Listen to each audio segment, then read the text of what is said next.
News Thakurgaon 21-এ স্বাগত। আমি মোহাম্মদ সাগর ইসলাম। ঠাকুরগাঁও জেলা হরিপুর উপজেলার যে 46তম বিজ্ঞান মেলার আয়োজন করা হয়েছে, এই বিজ্ঞান মেলায় বর্তমানে 12টি স্টল রয়েছে। এই স্টলগুলো আপনাদেরকে সম্পূর্ণ ঘুরে দেখানোর চেষ্টা করব, সে পর্যন্ত আমাদের সাথেই থাকুন। কি কি আবিষ্কার করেছো? আমরা 12টা প্রজেক্ট আবিষ্কার করেছি। এগুলোর মধ্যে হচ্ছে এটা হচ্ছে এক নাম্বার, এটা ভিন্ন উপায়ে বিদ্যুৎ উৎপাদন। এখানে যখন পানি ঢালা হবে তখন পানিতে পাখাগুলোতে পানি পড়বে, তারপর পাখাটা ঘুরতে থাকবে। যখন পাখাটা ঘুরবে তখন ওইখানে মোটর আছে, মোটরটাও ঘুরবে। যখন মোটরটা ঘুরবে তখন এদিক দিয়ে কারেন্ট উৎপন্ন হবে। কারেন্ট উৎপন্ন হয়ে এখানে আমাদের ইয়াতে আসবে, পিলারে আসবে, কারেন্টের পিলারে যখন আসবে তারপরে আবার আমাদের বাড়িতে যাবে। তারপর বাড়িতে তারের সাহায্যে বাতি জ্বালানো থাকবে, সেখানে বাতি জ্বলবে যখন এই ফ্যানটা চলবে। তারপর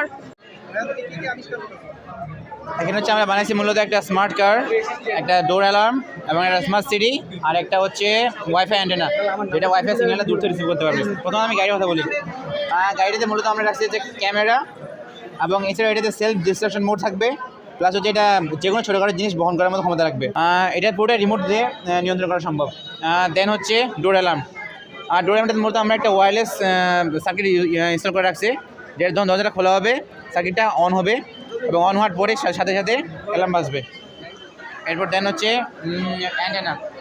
এটার রেঞ্জ মূলত যদি ফাঁকা জায়গায় ধরি আমার রেঞ্জ হবে মূলত প্রায় 2 থেকে 3000 মিটার যদি ফাঁকা, আর যদি আমি নর্মালি ধরে তাহলে 1.5 থেকে 2000 মিটার। এটা ওয়াইফাই রেঞ্জ থেকে অনেক বেশি, এটা ওয়াইফাই রেঞ্জ থেকে মানে কোনো সমস্যা ছাড়াই রিসিভ করতে পারবে।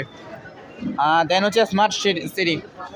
মূলত একটা শহরের একটা স্মার্ট হাউস। একটা স্মার্ট হাউস বলতে কি, একটা বাড়িতে যেটাতে বিদ্যুৎ, গ্যাস এবং পানি চাহিদা সম্পূর্ণভাবে স্বয়ংসম্পূর্ণ থাকবে। বালিকা উচ্চ বিদ্যালয়ের একজন শিক্ষার্থী। আমার নাম মোহাম্মদ বৃষ্টি, আমি 10ম শ্রেণীতে পড়ি।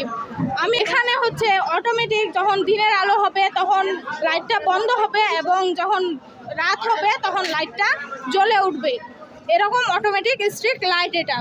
এখানে আছে আমাদের বিশুদ্ধ পানিটাকে বিশুদ্ধ করার জন্য, পুকুরের ময়লা পানিটাকে বিশুদ্ধ করবে। এখানে হচ্ছে এই পাথরের কিছু লেভেল আছে, লেভেলে এক পর্যায়ে যাওয়ার পরে পানিটাকে বিশুদ্ধ করে বের করবে। এই যে আমাদের কালো পাথরের থেকে সোনালী পাথরের থেকে বালি থেকে কটন বালি থেকে পানিটা বিশুদ্ধ হয়ে বের হচ্ছে। এটা হচ্ছে আমাদের বাংলাদেশের বর্তমানে জ্বালানি সংকট স্যার। বিদ্যুৎ আমরা যদি এতে করে বিদ্যুৎ সাশ্রয় করতে পারি, আমরা রোধ করতে পারি, তবে আমাদেরই মঙ্গল হবে। কিভাবে অন্ধকার এবং আলোর স্থিতি সে বুঝতেছে? অন্ধকার আসলে এটা ইয়া হয়ে যাবে স্যার, মানে অন্ধকার এটা তো বুঝতেছে কিভাবে যে এটা এখন অন্ধকার বা এখন? এখানে তো সেন্সর আছে স্যার, সেন্সর এখানে আছে। এখানে অকটেনের সাহায্যে স্যার আমরা অকটেন বিক্রিয়া করবে স্যার, পানির সঙ্গে বিক্রিয়া করে এখানে স্যার মিথেন গ্যাস এবং অক্সিজেন গ্যাস উৎপন্ন হবে স্যার। মিথেন গ্যাস আমাদের আগুন হিসেবে জ্বলবে স্যার, আর অক্সিজেন গ্যাস আমাদের বাতাসের সঙ্গে উড়িয়ে যাবে স্যার। এই যে স্যার আমাদের এখন প্রমাণটা আপনারা দেখতে পারেন স্যার। এই যে যখন আমরা এখানে স্যার একটু বুদবুদ দিব স্যার, এই যে বুদবুদ দেওয়ার সাথে এখানে আগুন জ্বললো স্যার।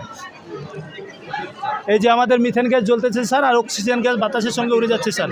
আর আমরা যদি স্যার একই গ্যাস দিয়ে স্যার আমরা 2 ধরনের কাজ করতে চাই, মনে করেন আমরা বাসার কাজে স্যার একই গ্যাস দিয়ে আমরা ভাতও রান্না করব, তরকারিও রান্না করব স্যার। এই যে তখন আমরা একটি সিস্টেম পদ্ধতি অবলম্বন করব স্যার। এখানে আমরা একত্রিত করার পর স্যার আমরা তখন 2 গ্যাসের সঙ্গে লাইন সংযোগ করলাম স্যার।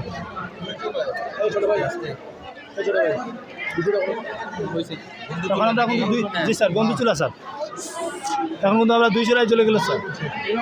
আর এটা হচ্ছে আমাদের ভূমিকম্প অ্যালার্ম স্যার। এই ভূমিকম্প অ্যালার্ম হচ্ছে স্যার আমাদের যখন ভূমিকম্প হবে স্যার আমরা তো তৎক্ষণাৎভাবে জানতে পারি না স্যার। আমাদের অ্যালার্ম যখন চালু করা থাকবে স্যার সব সময়ের জন্য, যখন আমাদের ভূমিকম্প চালু হবে স্যার, এই যে শুরু করেন স্যার আমাদের ভূমিকম্প এইভাবে আমাদের নোটে শুরু করলো স্যার, আমাদের কিন্তু অ্যালার্ম বেজে উঠবে স্যার। তখন আমরা মনে করবো স্যার যে আমাদের ভূমিকম্প হয়েছে, আমাদেরকে সাবধান হতে হবে। অ্যালার্ম স্যার ভূমিকম্প শুরু হইলে স্যার এটা আমাদের অটোমেটিক বেজে উঠবে স্যার। না স্যার এটা জানতে পারবেন না স্যার। আর এটা হচ্ছে স্যার আমাদের রড কাটার স্যার। এই রড কাটারটা হচ্ছে আমাদের স্যার আমরা যখন ধরবো আমাদের সেফটির জন্য এইভাবে ধরবো স্যার, কারণ যদি আমাদের একটি হাতল ছেড়ে যায় স্যার, একটি হাতল আমাদের হাতে থাকবে স্যার, তাহলে আমাদের কোনো শরীরের ক্ষতি হবে না স্যার। আমরা যখন এটা ধরবো স্যার, এই যে আমরা রড কাটার চালু করার সঙ্গে সঙ্গে স্যার আমরা এটা দিয়ে কাটতে পারবো স্যার। এটা হচ্ছে মানবদেহের শ্বসনতন্ত্র। যখন আমরা শ্বাস গ্রহণ করি তখন আমাদের ফুসফুস প্রসারিত হয়, আবার যখন শ্বাস ত্যাগ করি তখন আমাদের ফুসফুস সংকুচিত হয়। লাস্টে যাই, মানবদেহের এটা ফুসফুস, এটা হচ্ছে মানবদেহের রেচনতন্ত্র। যখন আমরা পানি পান করি সেই পানি আমাদের কিডনির ভিতর দিয়ে থাকার পর নাইট্রোজেন ঘটিত বর্জ্য পদার্থ অপসারণ করে, যা ইউরিটারের মাধ্যমে মূত্রথলিতে পৌঁছায়। এক পর্যায়ে যখন মূত্রথলি পরিপূর্ণ হয়ে যায় তখন আমাদের প্রস্রাবের চাপ আসে, তখন আমরা প্রস্রাবের মাধ্যমে নাইট্রোজেন ঘটিত বর্জ্য পদার্থ অপসারণ করি। যেমন দেখানো হচ্ছে এখানে।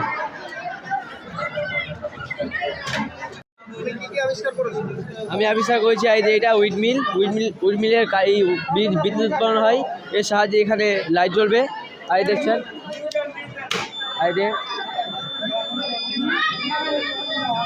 এখানে কি মানে হচ্ছে এটার সাহায্যে এখানে কারেন্ট সিস্টেম হবে, তারপরে এখানে হচ্ছে লাইট জ্বলবে এটা, তারপরে এখানে পানি গরম হবে।